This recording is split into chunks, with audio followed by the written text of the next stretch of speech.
This threat cannot be solved simply by dealing with the perceived grievances over Western foreign policy, nor can it be dealt with by addressing poverty, dictatorship, or instability in the region, as important as these things are. The root cause of this threat to our security is quite clear. It is a poisonous ideology of Islamist extremism that is condemned by all faiths and by all faith leaders. It believes in using the most brutal forms of terrorism to force people to accept a warped worldview and to live in an almost medieval state.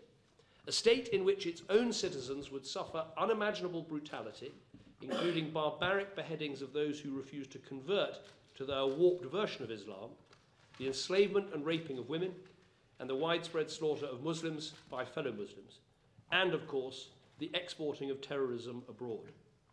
So this is about a battle between Islam on the one hand and extremists who want to abuse Islam on the other. It is absolutely vital that we make this distinction between religion and political ideology.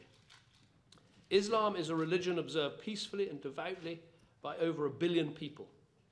It is a source of spiritual guidance which daily inspires millions to countless acts of kindness. Islamist extremism is a poisonous political ideology supported by a minority. These extremists, often funded by fanatics living comfortably far away from the battlefields, pervert the Islamic faith as a way of justifying their warped and barbaric ideology. Now, this is not a new problem. We have seen this extremism before here in our own country. We saw it with the sickening murder of Lee Rigby, and we saw it too with the homegrown 7/7 bombers who blew up tube trains and buses. The links between what happens overseas and what happens here has also always been there. Many of those who sought to do us harm in the past have been foreign nationals living in Britain, or even British citizens who returned from terrorist training camps in Pakistan or elsewhere around the world. But what we're facing in Iraq now with ISIL is a greater and deeper threat to our security than we have known before. Now, people are rightly concerned about so-called foreign fighters who've travelled from Britain to Syria and Iraq, taken part in terrorist acts, and now come back to threaten our security here at home. And the scale of this threat is growing. I said very clearly last week that there will be no knee-jerk reactions. We will respond calmly and with purpose, and will do so driven by the evidence and the importance of maintaining the liberty that is the hallmark of the society that we defend. But we have to listen carefully to the security and intelligence officers who do so much every day to keep us safe.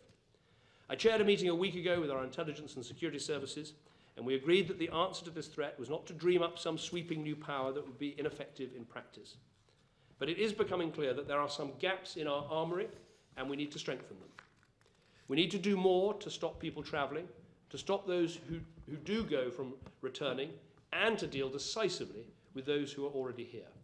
I'll be making a statement in the House of Commons on Monday. This will include further steps to stop people travelling with new legislation that will make it easier to take people's passports away.